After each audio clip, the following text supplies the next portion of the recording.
وَلَقَدْ يَسَّرْنَا الْقُرْآنَ لِلذِّكْرِ فَهَلْ مِن مُّدَّكِرٍ۔ الحمد لله رب العالمين والصلاة والسلام على أشرف الأنبياء والمرسلين، أما بعد فأعوذ بالله من الشيطان الرجيم من همزه ونفخه ونفثه. بسم الله الرحمن الرحيم. رب اشرح لي صدري ويسر لي أمري واحلل عقدة من لساني يفقه قولي. اللهم انفعنا بما علمتنا وعلمنا ما ينفعنا وزدنا علما. فبشر عبادي الذين يستمعون القول فيتبعون أحسنه، أولئك الذين هداهم الله وأولئك هم أولو الألباب. أعوذ بالله من الشيطان الرجيم.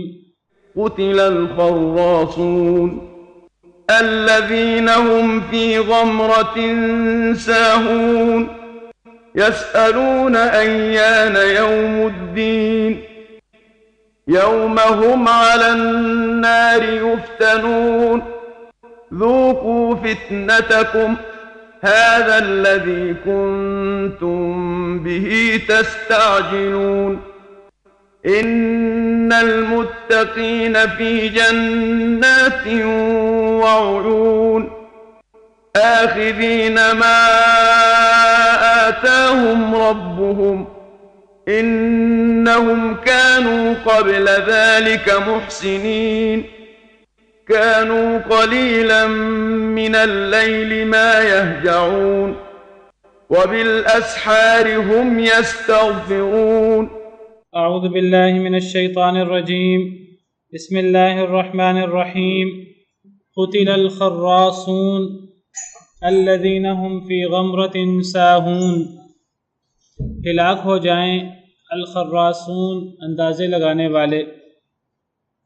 پچھلی صورت کی طرح سورہ قاف کی طرح اس صورت میں سورۃ الذاریات میں بھی شروع میں اللہ تعالیٰ نے قسمیں کھا کر قسم کھائی ہے اس بات پر کہ قیامت ضرور واقع ہو کر رہے گی. سورہ قاف کا بھی یہی موضوع تھا اور اس کا موضوع بھی یہی ہے شروع میں کہ قیامت کے واقع ہونے میں کوئی شک نہیں اور جو تمہیں وعدہ دیا جا رہا ہے بالکل سچا ہے اور جزا اور سزا یہ واقع ہونے والے ہیں. پھر اللہ تعالیٰ نے دوبارہ قسم کھا کر فرمایا کہ تم لوگ مختلف قول میں ہو، تمہارے مختلف قول ہیں قرآن کے بارے میں، کوئی مانتا ہے کوئی نہیں مانتا. پھر اللہ نے فرمایا تھا یؤفک عنہ من افک، پھیر دیا جاتا ہے اس سے یعنی قرآن سے، من افک جسے بھی پھیر دیا جائے. یعنی مطلب یہ ہے کہ کوئی بندہ یہ نہ سمجھے کہ اس پر غرور و تکبر نہ کرے کہ میں قرآن سے دور ہو رہا ہوں اور اسلام کو میری ضرورت ہے، میں قرآن نہیں پڑھ رہا، میں قرآن پڑھوں گا تو اسلام کو فائدہ ہوگا. اللہ تعالیٰ اصل میں گمراہ کر دیتے ہیں جسے دیکھتے ہیں کہ وہ ہدایت حاصل نہیں کرنا چاہتا. اللہ تعالیٰ اسے خود گمراہ کر دیتے ہیں، اسے خود دور کر دیتے ہیں اپنے رستے سے. پھر اللہ تعالیٰ فرماتے ہیں قتل الخراصون، ہلاک ہو جائے اندازے لگانے والے. تو کفار مکہ جو ہیں ان کے پاس جو وہ موقف اختیار کرتے تھے، جو وہ شرک کرتے تھے اور جو وہ نبی کریم صلی اللہ علیہ وسلم کی نبوت کا، قرآن کریم کے اللہ کی طرف سے نازل ہونے کا انکار کرتے تھے، ان کے پاس اس سے کوئی دو ٹوک دلائل نہیں ہوتے تھے، کوئی ان کے پاس اس کے بارے میں یقینی علم نہیں ہوتا تھا. لیکن وہ اندازوں کی بنا پر اپنے عقائد پر عمل پیرا ہوتے تھے. ان کے پاس اپنے عقائد کی کوئی دو ٹوک، کوئی یقینی دلیل نہیں ہوتی تھی. جو شرک کرتے تھے وہ نہ تو ان کے پاس اپنے شرک کی کوئی دلیل تھی دو ٹوک، اور وہ جو بعث بعد الموت کا انکار کرتے تھے اور وہ جو نبی کریم صلی اللہ علیہ وسلم کو نعوذ باللہ کذاب اور مجنون اور ساحر اور جو اس قسم کی وہ الزامات لگاتے تھے، تو ان کے پاس ان الزامات کا، ان عقائد کا کوئی یقینی دلیل نہیں ہوتی تھی. اللہ تعالیٰ اس لیے قرآن کریم میں بار بار کہتے ہیں کہ انہم الا یخرصون انہم الا یظنون، کہ یہ لوگ اندازے لگا رہے ہیں، یہ لوگ ظن و تخمین سے کام لے رہے ہیں. ایک جگہ اللہ تعالیٰ فرماتے ہیں وما يتبع اکثرهم الا ظنا، ان میں سے اکثر لوگ ظن کی پیروی کر رہے ہیں۔ ان الظن لا یغنی من الحق شیئا، ظن حق کے مقابلے میں کوئی فائدہ نہیں دیتا۔ تو انسان کے پاس حق آ جائے، یقینی بات آ جائے، جس کے دلائل بھی سورج کی طرح واضح ہوں، پھر اس کے باوجود انسان حق کو چھوڑ کر ظن و تخمین کے پیچھے لگے، اندازوں کے پیچھے لگے، تو ایسے لوگ اللہ معاف کرے کہ وہ پھر ہلاکت کے قابل ہی ہیں۔ ایسے لوگوں پر تو پھر اللہ کی مار ہونی چاہیے، جو یقینی بات کو چھوڑ کر اندازوں کے پیچھے اور وہم و گمان کے پیچھے پڑتے ہیں۔ قرآن کریم میں کوئی آیت موجود ہو، صحیح حدیث مبارکہ موجود ہو، اس کو چھوڑ کر جو شخص اب ضعیف حدیث کے پیچھے جائے گا، جو شخص موضوع حدیث کے پیچھے جائے گا، قرآن کریم کی آیت اور صحیح حدیث کو چھوڑ کر وہ ظن و تخمین کے پیچھے جائے گا، تو پھر ایسا شخص اللہ کے ہاں پسندیدہ نہیں ہو سکتا، ایسا شخص تو پھر اللہ کے ہاں مبغوض ہی ہوگا۔ تو اللہ کی حقانیت کے دلائل ان کے سامنے واضح تھے، اس کے باوجود بعث بعد الموت، مرنے کے بعد زندہ ہونے کے بارے میں وہ تشکیک کرتے تھے۔ نبی کریم صلی اللہ علیہ وسلم کی حقانیت کے دلائل ان کے پاس واضح تھے۔ نبی کریم صلی اللہ علیہ وسلم نے 40 سال ان کے پاس گزارے تھے، کبھی جھوٹ نہیں بولا، دنیاوی معاملات میں کبھی جھوٹ نہیں بولا۔ وہ نبی کریم صلی اللہ علیہ وسلم کو الصادق الامین کہا کرتے تھے، سردار کہا کرتے تھے۔ نبی کریم صلی اللہ علیہ وسلم پر نبی بننے سے پہلے وہ آپ کے بارے میں بڑے اچھے خیالات رکھتے تھے۔ جب آپ کی عمر مبارک 35 سال تھی، ابھی آپ نبی نہیں بنے تھے، تب آپ کو پتہ ہے کہ خانہ کعبہ کے اندر سیلاب آ گیا، اور سیلاب کے نتیجے میں خانہ کعبہ کی بنیادیں کمزور پڑ گئیں۔ تو کفار مکہ نے آپس میں طے کیا کہ ہم خانہ کعبہ کو گرا کر دوبارہ نئے سرے سے بناتے ہیں۔ ان کا خیال یہ تھا کہ ایسا نہ ہو ہم خانہ کعبہ کو گرائیں تو اللہ کا عذاب آ جائے۔ ابرہہ کا واقعہ ان کے سامنے ہوا تھا، لیکن ان کی نیت نیک تھی، ڈرتے ڈرتے انہوں نے خانہ کعبہ کو گرایا، اللہ کی طرف سے کوئی عذاب وغیرہ نہیں آیا۔ پھر انہوں نے خانہ کعبہ کو گرا کر نئے سرے سے بنایا، حلال کے جائز پیسوں سے، حرام کے پیسوں سے، سود کے پیسوں سے، ناجائز پیسوں سے اس کو نہیں بنایا، حلال کے پیسوں سے بنایا۔ پہلے خانہ کعبہ جو لوگ عمرہ کرنے گئے ہیں ان کو پتہ وہاں ایک حجر اسماعیل ہے، حتیم جس کو ہم کہتے ہیں۔ پہلے خانہ کعبہ جو ہے وہ اس طرح کر کے اس میں حجر اسماعیل حتیم بھی اس کے اندر شامل تھا، چھتا ہوا تھا۔ پہلے اس طرح کر کے جس طرح آج سکیر ہے اس طرح وہ چکور نہیں تھا۔ حضرت ابراہیم کی جو بنیادیں ہیں ان بنیادوں پر خانہ کعبہ وہ حجر اسود اور رکن یمانی وہاں سے اسی طرح ہی تھا، اور آگے وہ پھر اس کے کونے نہیں تھے اگلے دو کونے، بلکہ وہ آگے جس طرح حجر اسماعیل یا جس کو حتیم کہتے ہیں تو وہ اس طرح کر کے پورا چھتا ہوا تھا۔ لیکن ان کے پاس حلال کے پیسے زیادہ نہیں تھے کفار مکہ کے پاس، تو جتنے پیسے تھے انہوں نے اتنا ہی چھت دیا، انہوں نے کہا باقی بعد میں کر لیں گے۔ اب حجر اسود رکھنے کی باری آئی تو اب ان میں اختلاف پیدا ہو گیا کہ حجر اسود کون رکھے۔ یہ سعادت ہر قبیلہ، ہر جوان لینا چاہتا تھا۔ انہوں نے آپس میں ان کا اختلاف ہونے لگا، قتل و غارت ہونے لگی کہ یہ سعادت کون لے۔ تو کسی نے کہا کہ اس طرح کرتے ہیں کہ کل تک کا انتظار کر لیتے ہیں، کل صبح جو بھی خانہ کعبہ میں داخل ہوگا جو بھی ہوا تو اس سے ہم فیصلہ کروا لیں گے، ہم سب جو وہ فیصلہ کرے گا اس پہ راضی ہوں گے۔ تو اگلے دن اللہ کا کرنا ایسا ہوا کہ نبی کریم صلی اللہ علیہ وسلم سب سے پہلے داخل ہوئے خانہ کعبہ میں، اللہ کی طرف سے تھا۔ ابھی نبی کریم صلی اللہ علیہ وسلم کی اس وقت عمر مبارک جو ہے وہ 35 سال کے قریب تھی، تو سب آپ کو دیکھ کر خوش ہو گئے۔ روایات میں آتا ہے، بیان کرنے والے بیان کرتے ہیں کہ سب خوش ہو گئے کہ دیکھو یہ تو ہمارے سردار آگے، یہ تو سردار کے بیٹے آگے، ان سے بڑا عقل مند کون ہے، یہ بہترین فیصلہ کریں گے۔ اور نبی کریم صلی اللہ علیہ وسلم نے ان کے توقع کے مطابق بہترین فیصلہ فرمایا۔ آپ نے فرمایا کہ ایک چادر میں حجر اسود کو رکھا جائے، اور پھر اس چادر پہ سب بڑے بڑے قبیلے والے نوجوان، ایک ایک قبیلے کا نوجوان سائڈوں سے پکڑ لے اس کو خانہ کعبہ کے قریب کیا جائے، اور پھر جب خانہ کعبہ سے قریب کیا گیا اس کو تو نبی کریم صلی اللہ علیہ وسلم نے یہ سعادت خود حاصل کی، اور آپ نے اپنے مبارک ہاتھوں سے حجر اسود کو خانہ کعبہ کے اندر نصب کر دیا، تو کسی کو اختلاف بھی نہیں ہوا۔ نبی کریم صلی اللہ علیہ وسلم کو بھی یہ سعادت مل گئی، اور باقی سب قبیلوں والوں کا ایک بندہ بھی ساتھ شریک ہو گیا۔ اس واقعہ کو بیان کرنے سے مقصود یہ ہے کہ وہ نبی کریم صلی اللہ علیہ وسلم کے بارے میں کتنے اچھے خیالات رکھتے تھے، اپنا سردار اور سردار کا بیٹا کہتے تھے۔ لیکن جب نبی کریم صلی اللہ علیہ وسلم نے نبی بننے کے بعد ان کے عقائد پر ضرب لگائی، ان کے عقائد کا رد کیا قرآن کریم کی آیتیں پڑھ پڑھ کر، تو وہ نبی کریم صلی اللہ علیہ وسلم کے دشمن ہو گئے، آپ کے مخالف ہو گئے۔ تو انہوں نے پھر جو ہے وہ آپ کے بارے میں جادوگر اور جھوٹا اور مجنون اور اس قسم کے انہوں نے الزامات لگانا شروع کر دیے، حالانکہ آپ کا صادق الامین ہونا بالکل یقینی بات تھی، اور یہ جو اس قسم کے الزامات تھے سن سنا کر یہ سارا ظن و تخمین کی بات تھی۔ تو حق کے مقابلے میں ظن و تخمین کے پیچھے لگنا یہ ہلاکت کا باعث ہے۔ قتل الخراصون، ہلاک ہو جائیں اندازہ لگانے والے۔ ہر بات میں اندازے لگاتے تھے۔ کیا کہتے تھے؟ وہ کہتے تھے کہ ان سے کہا جاتا کہ یہ اللہ کا حکم ہے قرآن، وہ قرآن کریم سے متاثر تھے، وہ سمجھتے تھے کہ یہ ایسا کلام ہے جس کے اندر بڑی تاثیر ہے، یہ انسان بنا نہیں سکتا۔ راتوں کو چھپ چھپ کر قرآن سنتے تھے، قرآن میں موجود ہے نحن اعلم بما يستمعون به اذ يستمعون اليك واذ هم نجوى، ہم بخوبی جانتے تھے جب وہ قرآن کو غور سے سنتے تھے، اور ہمیں بخوبی علم ہے کہ جب وہ سرگوشیوں میں قرآن کو سنتے تھے اور سرگوشیوں میں ایک دوسرے سے باتیں کرتے تھے، تو چھپ چھپ کر قرآن سنتے تھے۔ ان کو پتہ تھا کہ قرآن کریم کے اندر بڑی جو ہے وہ اعجاز ہے اور یہ اللہ کا کلام ہے، لیکن قرآن کریم کو چھوڑ کر، نبی کریم صلی اللہ علیہ وسلم کی باتوں کو چھوڑ کر جو بالکل یقینی تھی ان کو چھوڑ کر اپنے باپ دادا کی پیروی کرتے تھے۔ اور ان کے پیچھے کیا منطق تھی؟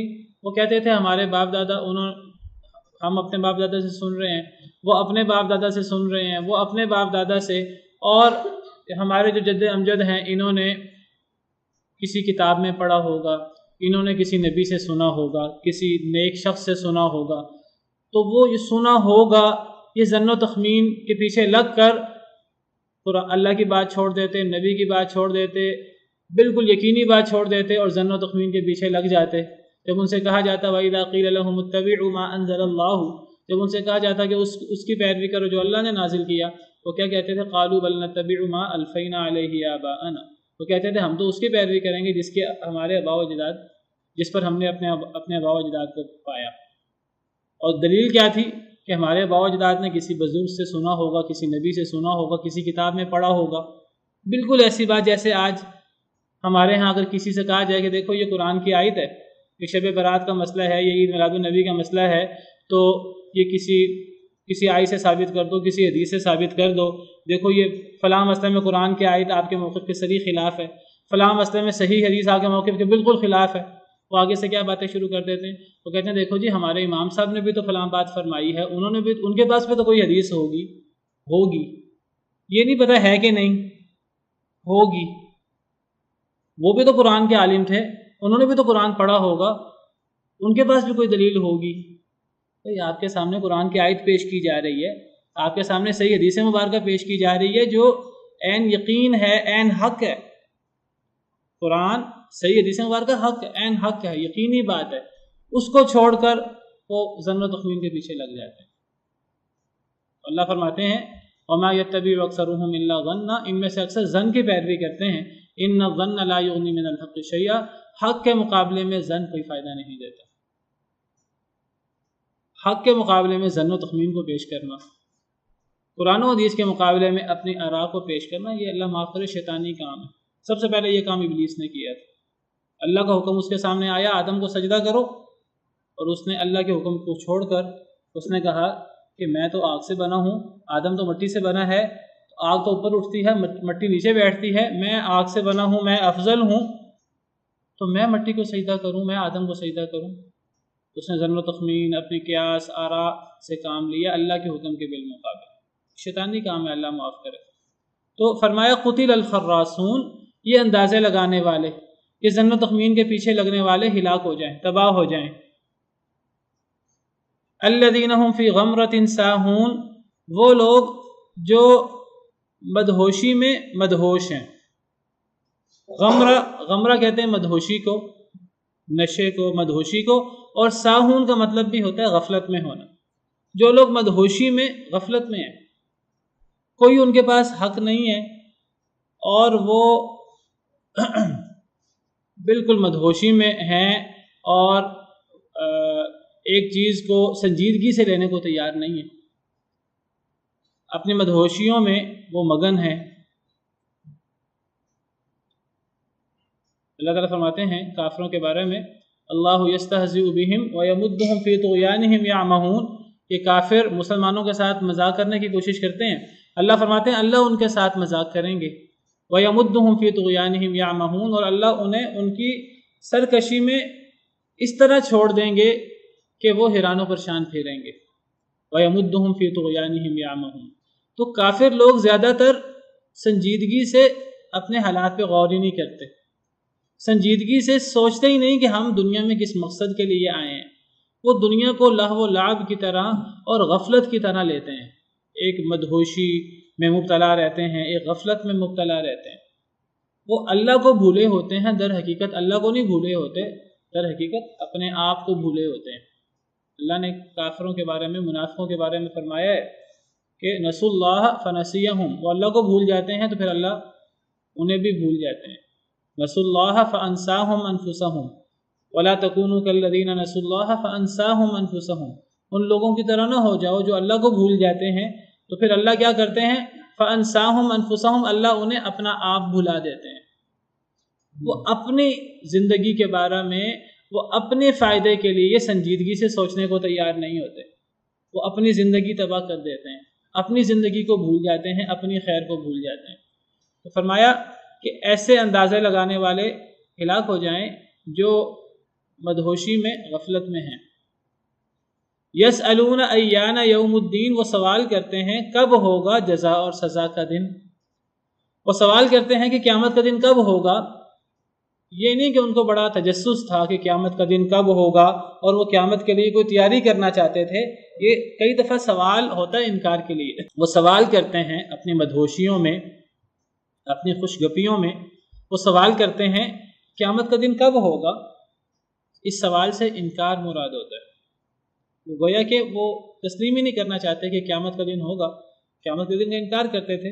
اس صورت کے شروع میں بھی اللہ تعالیٰ نے مرنے کے بعد کی زندگی کے بارے میں قسم کھا کر بتایا کہ مرنے کے بعد کی زندگی ہے۔ پچھلی صورت میں بھی قرآن کریم میں بہت سارے جگہ پر بعث بعد الموت کو ثابت کیا گیا ہے بہت سارے دلائل کے ساتھ۔ تو اللہ تعالیٰ فرماتے ہیں کہ وہ سوال کرتے ہیں کہ یہ قیامت کا دن کب ہوگا۔ تو اس سوال میں کوئی تجسس نہیں ہے، کوئی استفہام نہیں ہے، یہ ایک مذاق کے انداز کا سوال ہے۔ یہ ایسے ہی جیسے کوئی کسی سے کہے کہ کیا تم رسول ہو، کیا تم بڑے عالم ہو، مراد ہوتا ہے کہ نہیں، میں تو تمہیں عالم نہیں مانتا، میں تو تمہیں رسول نہیں مانتا۔ وہ سوال کرتے ہیں قیامت کا دن کب ہوگا۔ اللہ کو پتہ ہے ان کا سوال یہ استہزاء پر مبنی ہے، ان کا یہ سوال انکار پر مبنی ہے، اس سوال سے تجسس تو مراد ہی نہیں ہے۔ تو اللہ تعالیٰ پھر انہی کے انداز میں جواب دیتے ہیں۔ اللہ فرماتے ہیں کہ قیامت کا دن کب ہوگا، یوم ہم علی النار یفتنون، قیامت کا دن تب ہوگا جب یہ لوگ آگ پر تپائے جائیں گے۔ قیامت کا دن وہ ہوگا جس دن تمہیں آگ پر بھونا جائے گا، اللہ معاف کرے، جس دن وہ لوگ آگ پر یفتنون، یفتنون کا لفظی مطلب ہے فتنے میں مبتلا ہوں گے، اور فتنے کا لفظی مطلب ہوتا ہے عذاب میں مبتلا ہونا۔ اس دن وہ لوگ آگ پر عذاب میں مبتلا ہوں گے، اس دن وہ لوگ آگ میں جھونک دیے جائیں گے، وہ قیامت کا دن ہے۔ یہ قیامت کے دن کے بارے میں سوال کرتے ہیں، ان کے سوال کے اندر استہزاء ہے، کوئی بات نہیں۔ قیامت کا دن اللہ جواب دیتے ہیں وہ دن ہے جس دن انہیں آگ پر تپایا جائے گا۔ ذوقوا فتنتکم، چکھو اپنا عذاب، یعنی پھر کہا جائے گا انہیں جس طرح وہ دنیا میں مذاق اڑاتے رہے اللہ کے احکامات کا، قیامت کا، اللہ کے وعدوں کا، اللہ کے انبیاء کرام علیہم السلام کا، تو جس طرح انہوں نے دنیا کے اندر رویہ رکھا، اللہ ان کے ساتھ ویسا ہی رویہ آخرت میں رکھیں گے۔ جس طرح وہ مذاق اڑاتے رہے تو اس طرح پھر ان کے ساتھ اب قیامت میں طنز سے پھر اللہ کہیں گے ذوقوا فتنتکم، اب چکھو اپنا فتنہ، اب چکھو اپنا عذاب۔ ھذا الذی کنتم بہ تستعجلون، یہی ہے وہ جس کو تم جلدی مانگتے تھے۔ کفار سے کہا جاتا کہ اللہ پر ایمان لے آؤ، نبی کریم صلی اللہ علیہ وسلم پر ایمان لے آؤ، قرآن کو اللہ کی کتاب مان لو، اگر نہیں مانو گے تو اللہ کا عذاب آئے گا۔ جب ان سے یہ کہا جاتا نہیں مانو گے تو اللہ کا عذاب آئے گا دنیا میں آخرت میں، وہ کہتے تھے اچھا اللہ کا عذاب آئے گا آخرت میں، کب آئے گا؟ اللہ کا عذاب لانا ہے ابھی لے آؤ۔ وہ کہتے تھے اللہ کا عذاب آ کیوں نہیں رہا، مذاق اڑاتے ہوئے کہتے تھے وَيَقُولُونَ مَتَىٰ هَٰذَا الْوَعْدُ إِن كُنتُمْ صَادِقِينَ، وہ کہتے تھے یہ وعدہ کب سچا ہوگا اگر تم سچے ہو. نبیوں سے کہتے اگر تم اپنی باتوں میں سچے ہو، تم کہتے ہو ہم اللہ کی بات نہیں مانیں گے، ہم پر اللہ کا عذاب آئے گا، اللہ کا عذاب آ کیوں نہیں رہا؟ اللہ تعالیٰ تو انہیں ڈھیل دے رہے ہوتے تھے. اللہ کو پتہ ہے اللہ کا عذاب کب آنا ہے.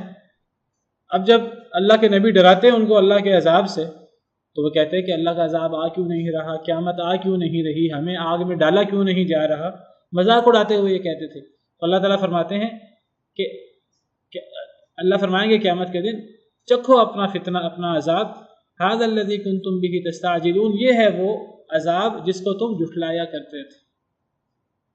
تو انسان دنیا کے اندر جو رویہ رکھتا ہے انسان کے ساتھ آخرت میں وہی رویہ رکھا جاتا ہے. جو دنیا کے اندر مذاق اڑاتا ہے اللہ آخرت میں اس کا مذاق اڑائیں گے. قرآن کریم میں اللہ تعالیٰ فرماتے ہیں کہ وَإِذَا لَقُوا الَّذِينَ آمَنُوا قَالُوا آمَنَّا، یہ منافقوں کی بات یہ ہے کہ جب یہ ایمان والوں سے ملتے ہیں تو کہتے ہیں ہم ایمان لائے. وَإِذَا خَلَوْا إِلَىٰ شَيَاطِينِهِمْ، جب یہ اپنے شیطانوں کی طرف الگ ہوتے ہیں، شیطانوں سے مراد ان کے بڑے سردار ہیں یہودی کافر، جب یہ اپنے سرداروں کی طرف الگ ہوتے ہیں قَالُوا إِنَّا مَعَكُمْ، وہ کہتے ہیں ہم تو تمہارے ساتھ ہیں.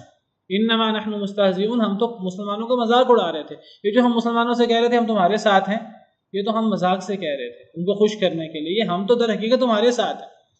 اللہ فرماتے ہیں یہ جو میرے بندوں کے ساتھ مذاق اڑانے والے ہیں اللہ یستہزئ بہم، اللہ ان کا مذاق اڑائے گا، یعنی قیامت کے دن.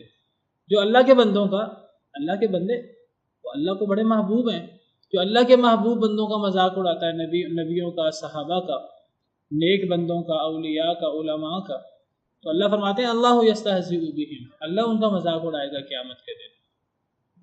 منافق لوگ دنیا میں دھوکہ دینے کی کوشش کرتے ہیں اللہ کو، مسلمانوں کو. اللہ فرماتے ہیں تم مجھے دھوکہ دیتے ہو، تم میرے بندوں کو دھوکہ دیتے ہو، اللہ قیامت کے دن انہیں دھوکے میں مبتلا کر دیں گے. قرآن میں ہے ان المنافقین یخادعون اللہ وہو خادعهم، منافق اللہ کو دھوکہ دینے کی کوشش کرتے ہیں، اللہ انہیں دھوکہ دیں گے. اللہ کیا کریں گے قیامت کے دن؟ اللہ تعالیٰ جب مسلمان جنت میں جا رہے ہوں گے، وہ بھی اپنے آپ کو مسلمان کہتے ہوں گے، وہ بھی مسلمانوں کے پیچھے پیچھے چلنے کی کوشش کریں گے. اچانک ان کے سامنے دیوار آ جائے گی، مسلمان جنت کی طرف جا رہے ہوں گے، ان کی طرف اندھیرا چھا جائے گا. تو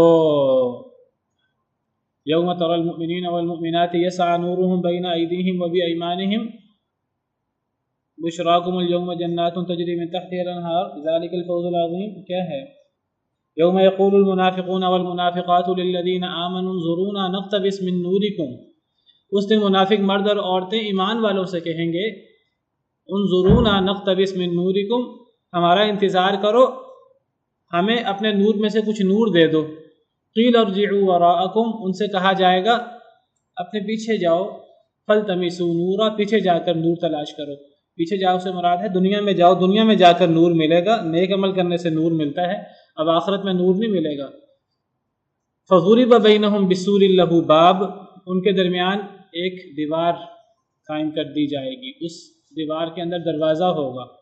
باطنہ فیہ الرحمۃ وظاہرہ من قبلہ العذاب، اس دروازے کے اس طرف رحمت ہوگی اور جو منافقوں جو حصہ منافقوں کی طرف ہوگا اس میں عذاب ہوگا. تو یہ منافقوں کے ساتھ ایک دھوکہ اور ایک استہزاء، ایک مذاق کی صورت ہوگی. تو انسان دنیا کے اندر جیسا رویہ رکھتا ہے اللہ کے ساتھ، اللہ کے دین کے ساتھ، اللہ کے بندوں کے ساتھ، ویسا ہی رویہ اس کے ساتھ آخرت میں رکھا جائے گا. جو دنیا میں مذاق اڑاتا ہے اسلام کا اور مسلمانوں کا، تو آخرت میں اس کا مذاق اڑایا جائے گا. جو دنیا میں مسلمانوں کو ذلیل کرتا ہے تو آخرت میں مسلمان اونچے ہوں گے اور وہ مذاق اڑانے والے ذلیل ہوں گے. والذین اتقوا فوقهم یوم القیامہ، اللہ فرماتے ہیں جو اللہ سے ڈرنے والے ہیں وہ قیامت کے دن ان کے اوپر ہوں گے اور وہ قیامت کے دن ان کا مذاق اڑائیں گے. بہرحال تو یہ لوگ مذاق اڑاتے ہوئے کہتے تھے کہ قیامت کا دن کب ہوگا؟ اللہ نے فرمایا قیامت کے دن یہ لوگ آگ پر، ان کو آگ میں ڈالا جائے گا اور ان سے کہا جائے گا اپنا عذاب چکھو، یہ وہ دن ہے جس کو تم جلدی مانگتے تھے.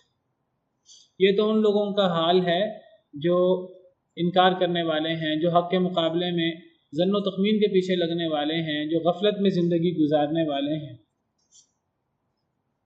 پھر اللہ تعالیٰ اب دوسرے گروہ کا ذکر کرتے ہیں، ان المتقین فی جنات وعیون، بے شک متقی لوگ، اللہ سے ڈرنے والے لوگ، تقوی اختیار کرنے والے لوگ، فی جنات وعیون، باغات میں ہوں گے اور چشموں میں ہوں گے۔ اللہ تعالیٰ کی ایک مبارک سنت ہے، ایک طریقہ کار ہے، یہ طریقہ کار آپ کو قرآن کریم میں جگہ جگہ ملے گا۔ جہاں بھی برے لوگوں کا ذکر ہوگا وہاں ساتھ نیک لوگوں کا ذکر ضرور ہوگا، جہاں بھی نیک لوگوں کا ذکر ہوگا وہاں ساتھ برے لوگوں کا ذکر ضرور ہوگا۔ کیوں؟ تاکہ انسان کے سامنے اللہ کا عذاب بھی ہو اور انسان کے سامنے اللہ کی جنت، اللہ کی نعمتیں بھی ہوں۔ اللہ کے عذاب کو دیکھ کر، اللہ کے عذاب کی آیتوں کو سن کر انسان خوف میں مبتلا ہو جائے کہ اگر میں اللہ کے نافرمانی کروں گا، میں کتنا ہی نیک کیوں نہیں ہوں، اگر میں اللہ کی نافرمانی کروں گا تو مجھے عذاب ہو سکتا ہے۔ اللہ تعالیٰ نیک لوگوں کے ساتھ برے لوگوں کا ذکر کرتے ہیں، اہل جنت کے ساتھ اہل جہنم کا ذکر ضرور کرتے ہیں۔ اور اللہ تعالیٰ پھر جب نیک لوگوں کا اور اہل جنت کا ذکر کرتے ہیں، وہ اس لیے کہ اگر ایک انسان گناہ گار بھی ہے، اللہ کا نافرمان بھی ہے، تو وہ بھی امید میں مبتلا ہو جائے کہ اگر میں ایمان لے آیا، اگر میں نے توبہ کر لی تو میں اللہ کی نعمتوں کا حقدار بن سکتا ہوں۔ ایک گناہ گار سے گناہ گار شخص جس کے اتنے گناہ ہوں کہ زمین و آسمان کے برابر اس کے گناہ ہوں، وہ جنت کی آیتیں پڑھ کر اگر وہ دل میں یہ خواہش کرے کہ کاش کہ یہ جنت کی نعمتیں مجھے بھی مل جائیں، اور وہ اس کے لیے توبہ کرے اللہ تعالیٰ سے، تو اللہ تعالیٰ اس کے سارے گناہ معاف کر دیں گے۔ قل یا عبادی الذین اسرفوا علی انفسہم لا تقنطوا من رحمت اللہ، اے نبی صلی اللہ علیہ وسلم میرے ان بندوں سے کہہ دیجیے جنہوں نے اپنے آپ پر زیادتی کی کہ اللہ کی رحمت سے کبھی نا امید نہ ہونا۔ ان اللہ یغفر الذنوب جميعا، اللہ تو سارے گناہ معاف کر دیتے ہیں، انہ هو الغفور الرحیم۔ تو جنت کی نعمتیں بیان کرنے کا مقصد یہ ہوتا ہے، کافروں کے سامنے بھی، فاسقوں کے سامنے بھی، مسلمانوں کے سامنے بھی، اگر کوئی گناہ گار ہے کوئی بات نہیں، اگر وہ توبہ کرنا چاہتا ہے تو اللہ کے تو دروازے کھلے ہیں، ہم تو مائل بکرم ہیں، کوئی سائل ہی نہیں، تو اللہ کے دروازے کھلے ہیں، اللہ کی رحمت ہر ایک کو حاصل ہو سکتی ہے۔ ایک مشرک کو اللہ معاف کرے، ایک کافر کو، 100 قتل کرنے والے کو بھی اللہ کی رحمت حاصل ہو سکتی ہے، اللہ نے معاف کیا ہے۔ کوئی اللہ سے معافی مانگ کر تو دیکھے، وَإِنِّي لَغَفَّارٌ لِمَن تَابَ وَآمَنَ وَعَمِلَ صَالِحًا ثُمَّ اهْتَدَىٰ۔ لیکن دوسری طرف ایک بندہ کتنا ہی نیک کیوں نہیں ہے، اللہ کا عذاب کا شکار وہ بھی ہو سکتا ہے اگر وہ اللہ کے نافرمانی کرے۔ کچھ لوگ سمجھتے ہیں کہ اللہ کا عذاب کا شکار صرف کافر لوگ ہوں گے، بڑے بڑے گناہ گار، یہ بات صحیح نہیں ہے۔ اللہ کے عذاب کا شکار بڑے بڑے گناہ گار تو ہوں گے ہی ہوں گے، لیکن اللہ کے عذاب کا شکار بڑے نیک لوگ بھی ہو سکتے ہیں۔ وہ لوگ جو گناہ کرتے ہوئے ڈرتے نہیں ہیں اللہ تعالیٰ سے، چاہے وہ نیک کیوں نہیں ہے۔ نیکی کا مطلب یہ نہیں کہ ایک انسان جری ہو جائے گناہ پر، جو اللہ سے ڈرنے والا ہے نیکی کرنے کے باوجود وہ جنتی ہے۔ وَلِمَنْ خَافَ مَقَامَ رَبِّهِ جَنَّتَانِ، جو اپنے رب کے سامنے کھڑا ہونے سے ڈرے وہ جنتی ہے۔ قرآن کریم میں جنت کا اور تقوی کا ذکر عام طور پہ اکٹھے آتا ہے، اور تقوی کا مطلب ہے اللہ سے ڈرنے والے لوگ، نیکی کرنے کے باوجود اللہ سے ڈرنا۔ نیکی کرنے کا مطلب یہ نہیں انسان گناہ پر جری ہو جائے، انسان کی میری تو بڑی نیکیاں ہیں، میری تو نیکیاں ختم ہی نہیں ہوں گی، ایسے جری لوگ اللہ معاف کرے بہت خسارے میں ہوں گے قیامت کے دن۔ آپ ذرا غور کیجئے شیطان کی کتنی نیکیاں تھیں، اتنی نیکیاں تھیں شیطان کی کہ ان نیکیوں کی وجہ سے اس کو زمین سے آسمان پر بلا لیا گیا۔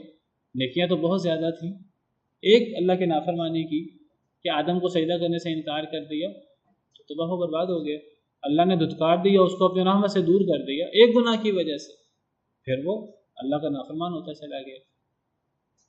سیدنا آدم علیہ السلام کی مثال لے لیجئے کہ اللہ نے اپنے ہاتھوں سے بنایا انہیں، اور اللہ نے ان میں اپنی روح پھونکی۔ حضرت آدم کے وہ فضائل ہیں جو باقی انسانوں کو حاصل نہیں ہوئے، بعض ان کی خصوصیات ہیں حضرت آدم کی، لیکن آپ دیکھیے کہ انہوں نے درخت کا پھل کھایا، اللہ نے جنت سے زمین پہ اتار دیا۔ تو کسی بھی گناہ کو، کسی بھی غلطی کو ہلکا نہیں سمجھنا چاہیے۔ انسان کے سامنے ہر وقت اللہ کا عذاب بھی ہونا چاہیے اور اللہ کی رحمت بھی ہونی چاہیے۔ ایمان امید اور خوف کے درمیان ہوتا ہے۔ اگر ایک انسان صرف امید ہی امید رکھے کہ جی میری تو جنت ہی جنت ہے، جس طرح یہودی رکھتے تھے، وہ کہتے تھے ہم تو جہنم میں جائیں گے ہی نہیں، اگر گئے بھی تو چند دن کے لیے، جنت تو ہمارے لیے الاٹ ہوئی ہے۔ اللہ فرماتے ہیں یہ لوگ ان پڑھ لوگ ہیں، یہ لوگ خواہشوں کے پیچھے لگنے والے ہیں۔ وَمِنْهُمْ أُمِّيُّونَ لَا يَعْلَمُونَ الْكِتَابَ إِلَّا أَمَانِيَّ وَإِنْهُمْ إِلَّا يَظُنُّونَ، ان میں سے ان پڑھ لوگ بھی ہیں جن کو کتاب کا تو پتہ کوئی نہیں لیکن خواہشات ہیں، اور یہ لوگ اٹکل بچوں لگاتے ہیں۔ ہمارے آج بہت سے ایسے مسلمان بھی ہیں، اللہ معاف کرے، کہتے ہیں ہم تو نبی کریم صلی اللہ علیہ وسلم کے امتی ہیں، ہم تو جنتی ہیں۔ جنت تو ایسے نہیں ملنی۔ اللہ قرآن میں فرماتے ہیں لیس بِأَمَانِيِّكُمْ وَلَا أَمَانِيِّ أَهْلِ الْكِتَابِ، جنت تو نہ تمہیں تمہاری خواہشوں سے ملے گی نہ اہل کتاب کو ان کی خواہشوں سے ملے گی۔ مَن يَعْمَلْ سُوءًا يُجْزَ بِهِ، جو برا عمل کرے گا اس کو بدلہ دیا جائے گا۔ وَلَا يَجِدْ لَهُ مِن دُونِ اللَّهِ وَلِيًّا وَلَا نَصِيرًا وَمَن يَعْمَلْ مِنَ الصَّالِحَاتِ مِن ذَكَرٍ أَوْ أُنثَىٰ، جو نیک عمل کرے گا خواہ مرد ہو خواہ عورت، وَهُوَ مُؤْمِنٌ اور مخلص بھی ہو، فَأُولَٰئِكَ يَدْخُلُونَ الْجَنَّةَ، وہ جنت میں داخل ہوں گے۔ تو بہرحال اللہ تعالیٰ قرآن کریم میں جنت جہنم کا ذکر اکٹھا کرتے ہیں، ہمیشہ نیک لوگوں کا برے لوگوں کا ذکر اکٹھا کرتے ہیں تاکہ انسان کے سامنے اللہ کا خوف بھی ہو نیکی کرنے کے باوجود، اور انسان کے سامنے اللہ کی امید بھی ہو، اللہ کی رحمتوں کی گناہوں کے باوجود۔ انسان کتنا مرضی گناہ گار کیوں نہ ہو جائے اس کو اللہ کی رحمت کی امید ہونی چاہیے، انسان کتنا مرضی نیک کیوں نہ ہو جائے اس کو اللہ کے عذاب کا خوف ہونا چاہیے۔ تو اسی لیے دونوں کا ذکر اکٹھے ہوتا ہے۔ تو ایمان، امید اور خوف دونوں کے درمیان ہے۔ ان المتقین فی جنات وعیون، بے شک متقی لوگ باغات میں ہوں گے، چشموں میں ہوں گے۔ آخذین ما آتاہم ربہم، لے رہے ہوں گے اسے جو دے گا ان کو ان کا رب، جو ان کو ان کا رب نعمتیں دے گا جنت میں، وہ اس نعمتوں سے پوری طرح متمتع ہو رہے ہوں گے، پوری طرح ان نعمتوں سے فائدہ اٹھا رہے ہوں گے، ان نعمتوں کو حاصل کر رہے ہوں گے۔ انہم کانوا قبل ذلک محسنین، وہ جنت میں کیوں گئے، وہ باغات میں چشموں میں کیوں ہیں، اللہ کی نعمتیں انہیں کیوں مل رہی ہیں؟ اللہ اس کی وجہ بیان فرماتے ہیں کہ یہ لوگ اس سے پہلے احسان کرنے والے تھے، اس سے پہلے یعنی جنت سے پہلے، یعنی آخرت سے پہلے، یعنی دنیا میں یہ لوگ دنیا کے اندر نیکوکار تھے، انہوں نے دنیا غفلت میں نہیں گزاری، انہوں نے دنیا اللہ سے ڈرتے ہوئے، نیکی کی کوشش کرتے ہوئے انہوں نے دنیا گزاری، احسان کرتے ہوئے گزاری۔ کیا صورت تھی احسان کی؟ وہ آگے آ رہا ہے کہ وہ نیک اعمال کی صورت کیا تھی۔ یہ بات یاد رکھیے، جنت اللہ نے ان لوگوں کے لیے رکھی ہے جو دنیا غفلت میں نہ گزارے، جو دنیا کے اندر نیکی کرنے کی کوشش کرے۔ قرآن کریم میں جگہ جگہ اللہ تعالیٰ اہل جنت کا ذکر کرتے ہیں اور اللہ تعالیٰ یہی بات کرتے ہیں۔ سورہ حاقہ میں اللہ فرماتے ہیں فَأَمَّا مَنْ أُوتِيَ كِتَابَهُ بِيَمِينِهِ فَيَقُولُ هَاؤُمُ اقْرَءُوا كِتَابِيَهْ إِنِّي ظَنَنْتُ أَنِّي مُلَاقٍ حِسَابِيَهْ فَهُوَ فِي عِيشَةٍ رَاضِيَةٍ فِي جَنَّةٍ عَالِيَةٍ قُطُوفُهَا دَانِيَةٌ كُلُوا وَاشْرَبُوا هَنِيئًا بِمَا أَسْلَفْتُمْ فِي الْأَيَّامِ الْخَالِيَةِ۔ اللہ فرماتے ہیں کہ جنتی لوگوں سے اللہ تعالیٰ فرمائیں گے کلوا واشربوا ہنیئا، کھاؤ پیو ہنسی خوشی، بما اسلفتم فی الایام الخالیہ، اس لیے کہ گزشتہ دنوں میں جو تم نیک اعمال کر چکے ہو، ان نیک عمل کرنے کی وجہ سے آج تم جنت میں جو چاہو کھاؤ، جو چاہو پیو، ہنسی خوشی، بغیر کسی ڈر کے، بغیر کسی خوف کے، تم جو چاہو کھاؤ، جو چاہو پیو۔ کیوں؟ اس لیے کہ گزشتہ دنوں کے اندر تم نیک اعمال کر کے آئے ہو۔ یہ دنیا بغیر، یہ جنت بغیر نیک اعمال کے نہیں ملنی۔ میں یہ نہیں کہتا کہ جنت صرف نیک اعمال کے بدلے ملے گی، جنت ملے گی اللہ کی رحمت کے بدلے، لیکن اللہ کی رحمت کس انسان کو حاصل ہوگی جو نیک عمل کرے گا۔ ایک انسان نیک عمل کوئی نہ کرے، ایک انسان دنیا غفلت میں گزار دے، پھر وہ اللہ سے امیدیں لگا لے کہ میرے لیے جنت ہے، میں تو آخری امت میں سے ہوں، نبی کریم صلی اللہ علیہ وسلم کی امت میں سے ہوں، تو جنت تو میرے لیے الاٹ ہوئی ہوئی ہے۔ اگر ہمارے لیے یہ جائز ہے تو پھر یہودیوں کا کیا گناہ ہے؟ وہ بھی تو بڑے نیک تھے، اللہ نے ان کو بھی بڑی فضیلت دی تھی۔ یا بنی اسرائیل اذکروا نعمتی التی انعمت علیکم وانی فضلتکم علی العالمین، اللہ نے انہیں بھی تمام جہان والوں پر فضیلت دی تھی اپنے دور میں۔ اگر ان کو خواہش سے جنت نہیں ملنی تو ہمیں خواہش سے جنت کیسے مل جائے گی؟ اللہ فرماتے ہیں قرآن میں جگہ جگہ ام حسبتم ان تدخلوا الجنہ، کیا تمہارا خیال یہ کہ جو تم جنت میں ایسے ہی داخل ہو جاؤ گے؟ وَلَمَّا يَعْلَمِ اللَّهُ الَّذِينَ جَاهَدُوا مِنْكُمْ وَيَعْلَمَ الصَّابِرِينَ، ابھی تک اللہ نے تم میں سے جہاد کرنے والوں کو نہیں پہچانا، ابھی تک اللہ نے تم میں سے صبر کرنے والوں کو نہیں پہچانا، ابھی تک تم پر وہ آزمائشیں نہیں آئیں جو پچھلے لوگوں پر آئی تھیں۔ پچھلے لوگوں پر آزمائشیں آئیں، وہ آزمائشوں پہ پورا اترے، جنت ایسے ہی مل جائے گی؟ اللہ کی جنت اتنی سستی نہیں ہے، اللہ کی جنت بڑی قیمتی ہے، اللہ کے ہاں جنت ایسے ہی نہیں مل جائے گی۔ جنت حاصل کرنے کے لیے انسان کو محنت کرنی پڑے گی، قربانی دینی پڑے گی، اپنا جان مال انسان کو اللہ کے سامنے قربان کرنا ہوگا، اللہ سے عافیت مانگنی چاہیے۔ لیکن یہ ہے کہ انسان کو جنت کے لیے کچھ کرنا پڑے گا، جنت ایسے نہیں ملے گی۔ تو فرمایا کہ جنتی لوگوں کو اللہ فرمائیں گے کہ جو تمہیں تمہارا رب دے رہا ہے اسے لو۔ فرمایا یہ لوگ اس سے پہلے نیکی کرنے والے تھے، احسان کرنے والے تھے، غفلت پہ دنیا گزارنے والے نہیں تھے۔ تو فرمایا کہ آخذین ما آتاہم ربہم، وہ لے رہے ہوں گے یعنی جنتی، ما آتاہم جو دے گا ان کو ان کا رب، انہم کانوا قبل ذلک محسنین، بے شک وہ لوگ اس سے پہلے احسان کرنے والے تھے، نیکی کرنے والے تھے، ان کی دنیا غفلت میں نہیں گزری، ان کی دنیا نیک اعمال کرتے ہوئے گزری ہے۔ نیک اعمال کی کیا صورت تھی؟ کانوا قلیلا من اللیل ما یہجعون، تھے وہ بہت تھوڑا رات کو، ما یہجعون جو وہ سوتے تھے، رات کو وہ تھوڑا سوتے تھے، رات کو راتیں غفلت میں نہیں گزارتے تھے کہ نہ عشاء کی نماز کا پتہ ہے پڑھی یا کہ نہیں پڑھی، سو گیا انسان، توجہ نہیں کی، اور صبح کا بھی نہیں پتہ کہ صبح کی نماز پڑھنی ہے کہ نہیں پڑھنی، جب جاگ کھلی تو جاگ کھل گئی۔ ان کی رات غفلت میں نہیں گزرتی تھی، عشاء کی نماز بھی پڑھتے تھے، فجر کی نماز بھی پڑھتے تھے، اور رات کو جو اللہ نے قیام اللیل کی توفیق انہیں دی ہوتی تھی وہ قیام اللیل میں رات گزارتے تھے۔ ان کی رات غفلت میں لہو و لعب میں نہیں گزرتی تھی۔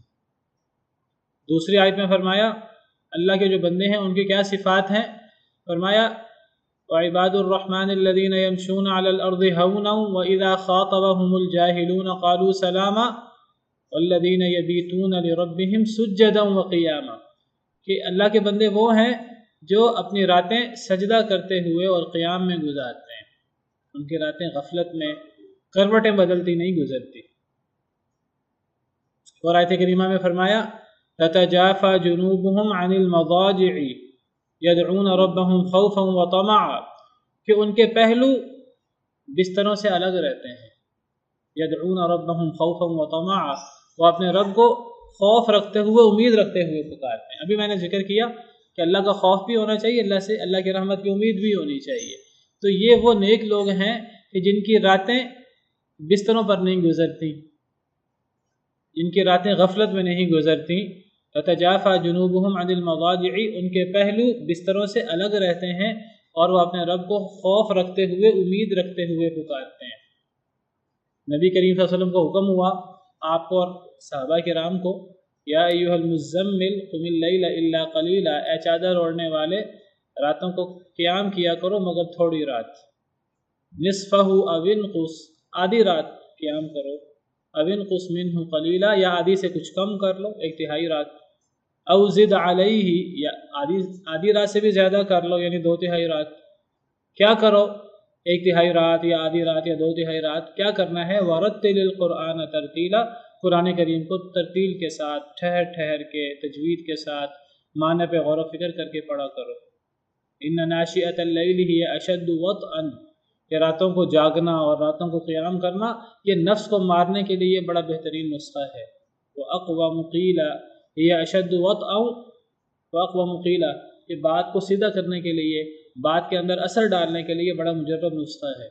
جو راتوں کو قیام کرتے ہیں ان کی باتوں میں بھی اثر ہوتا ہے اور ان کا نفس بھی ان کے کنٹرول میں ہوتا ہے۔ تو جنتی لوگوں کی صفت کیا ہے کہ ان کی رات غفلت میں نہیں گزرتی، ان کی رات وہ عشاء اور فجر اور پھر قیام اللیل میں ان کی رات گزرتی ہے۔ نبی کریم صلی اللہ علیہ وسلم کے بارے میں آتا ہے کہ نبی کریم صلی اللہ علیہ وسلم جب مدینہ منورہ تشریف لائے، جامع ترمذی کی روایت ہے آپ کے سامنے، 2485 نمبر حدیث ہے، حضرت عبداللہ بن سلام مشہور صحابی ہیں جو یہودی سے مسلمان ہوئے، فرماتے ہیں کہ جب نبی کریم صلی اللہ علیہ وسلم مدینہ منورہ تشریف لائے، ان جفل الناس الیہ، لوگ آپ کی طرف لپکے، لوگ آپ کی طرف گئے، لوگ انتظار میں تھے کہ نبی کریم صلی اللہ علیہ وسلم جو ہیں کب تشریف لاتے ہیں، لوگ بڑے شوق میں آپ کا انتظار کر رہے تھے۔ لوگوں کو خبر ملی کہ آپ نے وہاں سے آپ مکہ مکرمہ سے نکل آئے ہیں، اب لوگ روزانہ مدینہ منورہ میں دور تک باہر آ کر دیکھتے کہ نبی کریم صلی اللہ علیہ وسلم حضرت ابوبکر صدیق پہنچے کہ نہیں پہنچے، پھر مایوس ہو کے واپس لوٹ جاتے۔ کئی دن سے وہ انتظار کر رہے تھے۔ جب نبی صلی اللہ علیہ وسلم تشریف لائے تو لوگ لپکے آپ کی طرف، لوگ آئے آپ کی طرف۔ وقیلا، کہا گیا قدیم رسول اللہ، قدیم رسول اللہ، قدیم رسول اللہ، لوگوں میں مشہور ہو گیا اللہ کے رسول آ گئے، اللہ کے رسول آ گئے، اللہ کے رسول آ گئے۔ اکثر لوگ مسلمان ہو چکے تھے پہلے ہی۔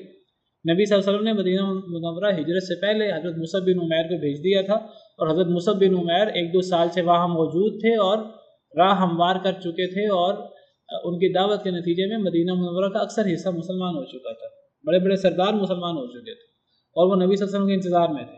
بہرحال عبداللہ بن سلام بیان فرماتے ہیں، کہتے ہیں کہ جب نبی صلی اللہ علیہ وسلم آئے تو مشہور ہو گیا لوگوں میں کہ اللہ کے رسول آ گئے، اللہ کے رسول آ گئے۔ فجئت فی الناس، عبداللہ بن سلام کہتے ہیں میں بھی لوگوں کے اندر آ گیا، میں بھی بڑا تجسس میں تھا، میں لوگوں کے درمیان آیا لانظر الیہ، کہ میں آپ کو دیکھوں کہ آپ اللہ کے رسول ہیں، میں دیکھوں۔ فلم استثبت وجہ رسول اللہ صلی اللہ علیہ وسلم، جب میں نے نبی کریم صلی اللہ علیہ وسلم کے چہرے کو تلاش کیا، یعنی جب مطلب یہ ہے کہ حضرت عبداللہ بن سلام نے جب نبی کریم صلی اللہ علیہ وسلم کا چہرہ دیکھا تو حضرت عبداللہ بن سلام نے سرسری انداز میں نہیں دیکھا، بلکہ بڑے قرید کے انداز میں آپ کا مبارک چہرہ دیکھا کہ نبی کیسا ہوتا ہے، یا کیا یہ شخص واقعی نبی ہے کہ نہیں۔ تو انہوں نے آپ کے چہرے کو بڑا قریدا، تو کہتے ہیں دیکھیں ایک انجان بندہ کیسے گواہی دیتا ہے، ابھی مسلمان نہیں تھے، کہتے ہیں جب میں نے آپ کے چہرے کو تلاشا عرفت ان وجہہ لیس بوجہ کذاب، میں نے پہچان لیا کہ یہ کسی جھوٹے آدمی کا چہرہ نہیں ہو سکتا، یہ چہرہ کسی نبی کا ہی ہو سکتا ہے، کسی جھوٹے آدمی کا چہرہ نہیں ہو سکتا۔ پھر وکان اول شیء تکلم به، عبداللہ بن سلام کہتے ہیں جو پہلی بات آپ نے فرمائی لوگوں سے سلام دعا کے بعد، تعارف کے بعد، کیا بات فرمائی؟ آپ نے فرمایا ایھا الناس افشوا السلام، اے لوگو زیادہ سے زیادہ سلام کیا کرو، سلام کیا کرو، سلام کا جواب دیا کرو، سلامتی کو پھیلاؤ۔ واطعموا الطعام، کھانے کھلایا کرو۔ وصلوا والناس نیام، راتوں کو نماز پڑھا کرو جب لوگ سو رہے ہوں۔ تدخلوا الجنۃ بسلام، تم جنت میں سلامتی کے ساتھ داخل ہو جاؤ گے۔ مدینہ منورہ میں آ کر جو آپ نے پہلی بات لوگوں کو فرمائی سلام دعا کے بعد، وہ یہی بات فرمائی، سلام پھیلاؤ، زیادہ سے زیادہ سلام کیا کرو، سلام کا جواب دیا کرو، کھانے کھلاؤ، اور جب لوگ سو رہے ہوں اس وقت تم غفلت میں نیند میں غفلت میں اپنے راتیں نہ گزارو، تم راتوں کو قیام میں گزارو۔ کیا فائدہ ہوگا ان اعمال سے؟ یہ 3 اعمال ایسے ہیں جو جنت میں لے جاتے ہیں انسان کو، بڑا یہ ایسا نسخہ ہے، یہ 3 ایسے عمل ہیں جو کثرت سے انسان کو جنت میں لے جاتے ہیں۔ سلامتی کو پھیلانا، سلام کو پھیلانا، سلام کرنا، جس کو ہم جانتے ہیں اس کو بھی، جس کو نہیں جانتے اس کو بھی، مجلس میں جائیں تب بھی سلام کرنا، مجلس سے اٹھیں تب بھی سلام کرنا، اور کھانے کھلانا، اور جب لوگ سو رہے ہوں انسان غفلت میں اس وقت انسان رات نہ گزارے، کیا ہوگا؟ تم جنت میں سلامتی کے ساتھ داخل ہو جاؤ گے۔ یہ عبداللہ بن سلام مسلمان ہو گئے تھے شروع میں۔ تو بہرحال جنتی لوگوں کی صفت کیا ہے کہ وہ راتوں کو کم سویا کرتے تھے۔ وبالاسحار هم یستغفرون، اور سحری کے وقت وہ استغفار کیا کرتے تھے۔ سحری کے وقت بھی ان کا نیند میں نہیں گزرتا تھا، سحری کے وقت ان کا اللہ سے دعائیں کرتے ہوئے گزرتا تھا۔ ایک اور آیت کریمہ میں اللہ نے نیک لوگوں کی صفت بیان کرتے ہوئے فرمایا کہ نیک لوگ کون ہیں؟ فرمایا کہ الصابرین والصادقین، سورہ آل عمران آیت نمبر 17، صبر کرنے والے لوگ، والصادقین، سچ بولنے والے لوگ، والقانتین، فرما بردار لوگ، والمنفقین، خرچ کرنے والے لوگ، والمستغفرین بالاسحار، سحری کے وقت اللہ سے استغفار کرنے والے لوگ۔ یہ کن کی صفات ہے؟ پیچھے جنتی لوگوں کا ذکر ہے، اور پھر آگے اللہ نے ان جنتی لوگوں کی صفات بیان کی ہیں۔ جنتی لوگ کون ہیں؟ جو اللہ سے دعائیں کرتے ہیں، ربنا اننا آمنا فاغفر لنا ذنوبنا وقنا عذاب النار، یہ پہلی صفت ہے۔ اور اگلی صفات کیا ہے؟ الصابرین والصادقین والقانتین والمنفقین والمستغفرین بالاسحار۔ ان صفات میں سے ایک صفت یہ ہے کہ سحری کے وقت انسان استغفار کرے۔ صحیح حدیث مبارکہ میں آتا ہے، صحیح بخاری صحیح مسلم کی حدیث ہے کہ جب رات کا آخری تہائی حصہ باقی رہ جاتا ہے، لوگ شب برات کے حوالے سے یہ بیان کرتے ہیں، حالانکہ یہ حدیث ضعیف ہے شب برات کے حوالے سے۔ صحیح حدیث جو بخاری مسلم کی ہے یہ بالکل صحیح حدیث ہے، وہ ہر رات کے حوالے سے ہے۔ نبی کریم صلی اللہ علیہ وسلم نے فرمایا کہ جب رات کا آخری تہائی حصہ رہ جاتا ہے تو اللہ تعالیٰ آسمان دنیا پر تشریف لے آتے ہیں۔ اللہ تعالیٰ اپنے عرش پہ مستوی ہیں جیسے اللہ کی شان کو لائق ہے۔ الرحمن علی العرش استوى، اور عرش سب سے بلند چیز ہے، ساتوں آسمانوں سے اوپر سب سے بلند ہے۔ لیکن جب رات کا آخری تہائی حصہ ہوتا ہے اللہ تعالیٰ ہمارے قریب آ جاتے ہیں، آسمان دنیا پہ تشریف لے آتے ہیں۔ آسمان دنیا میں اللہ اترتے ہیں اور اللہ تعالیٰ آسمان دنیا پہ اتر کر فرماتے ہیں، حدیث مبارکہ میں ہے ان اللہ ینزل کل لیلۃ الی سماء الدنیا، اللہ تعالیٰ ہر رات آسمان دنیا میں اترتے ہیں حین یبقى ثلث اللیل الاخیر، جب رات کا آخری تہائی حصہ باقی رہ جاتا ہے۔ فیقول، پھر اللہ فرماتے ہیں هل من تائب فاتوب علی، کیا کوئی توبہ کرنے والا ہے میں اس کی توبہ قبول کروں؟ هل من مستغفر فاغفر له، کیا کوئی استغفار کرنے والا ہے، گناہوں کی معافی مانگنے والا ہے، میں اس کو معاف کر دوں؟ اللہ تعالیٰ ندا لگاتے ہیں، اللہ آواز لگاتے ہیں۔ هل من سائل، کیا کوئی سوال کرنے والا ہے کہ اللہ تعالیٰ اس کا سوال پورا کریں۔ حتی یطلع الفجر، فجر طلوع ہوتے تک اللہ تعالیٰ ندا لگاتے رہتے ہیں، اللہ تعالیٰ آواز لگاتے رہتے ہیں، کسی کو کوئی ضرورت ہے میں پوری کروں۔ تو رات کو، آخری رات کو، اس سحری کے وقت دعا کرنے سے دعا قبول ہوتی ہے۔ حضرت یوسف کے بھائی، ان سے زیادتی ہوئی حضرت یوسف کے بارے میں، اپنے باپ کے بارے میں، آخرکار انہوں نے توبہ کی، اللہ تعالیٰ نے حضرت یوسف کو واپس لے آئے۔ اللہ تعالیٰ جب حضرت یوسف کو جب حضرت یوسف کی بشارت مل گئی، حضرت یوسف نے اپنی قمیص بھیجی، لمبا قصہ ہے، تو جب حضرت یوسف کے واپس آنے کی خوشخبری ملی تو بھائیوں نے کہا اپنے باپ سے، قالوا یا ابانا استغفر لنا ذنوبنا انا كنا خاطئین، کہنے لگے اے ابا جان ہمارے بارے میں اللہ سے ہمارے گناہوں کی معافی مانگے، ہم خطا کار تھے۔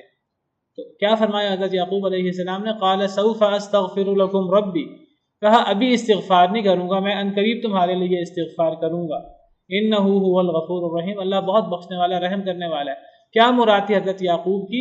مفسرین کہتے ہیں حضرت یعقوب کی مراد تھی میں رات کے آخری تہائی حصے میں تمہارے لیے استغفار کروں گا، اور انہوں نے رات کے آخری تہائی حصے میں اپنے بیٹوں کے لیے استغفار کیا۔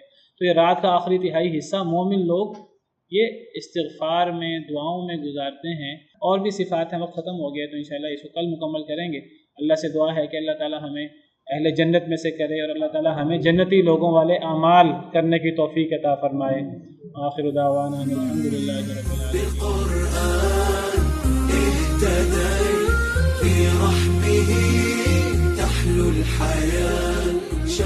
العالمین۔